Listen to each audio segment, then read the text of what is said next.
पनवेल, रायगड, नवी मुंबई परिसरातील ताज्या घडामोडी पाहण्यासाठी आमच्या आपल्या महाराष्ट्र या न्यूज चॅनलला सबस्क्राइब करा आणि बेल आयकॉन दाबायला विसरू नका। शिवसेना उद्धव बाळासाहेब ठाकरे पक्षाच्या शाखा 193च्या वतीने खचलेल्या रस्त्यावर केले वृक्षारोपण।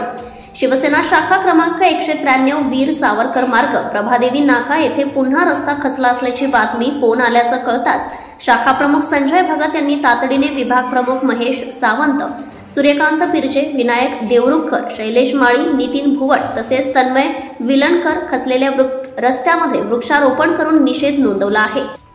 गणपतीमध्ये गौरी विसर्जनाच्या दिवशी ज्या ठिकाणी खड्डा पडला होता त्याच ठिकाणी पुन्हा रस्ता खचला आहे। प्रशासन मुंबईकरांना व या रस्त्यांना कधी गांभीर्याने घेणार असा प्रश्न आता नागरिकांना पडला आहे। भिकू बिल्डिंग येथील रहिवासी ऋषिकेश कोरगावकर तसेच वरळी कोडीवाडा जनता कॉलनी येथील शिवसैनिक जयेंद्र चव्हाण यांनी फोन करून सदर घटना कळवल्याबद्दल शाखा प्रमुख संजय भगत यांनी त्यांचे आभार मानले आहे। आपला महाराष्ट्र 24 साठी Sunil Thakur, Mumbai. Subscribe now and press the bell icon. Never miss an update.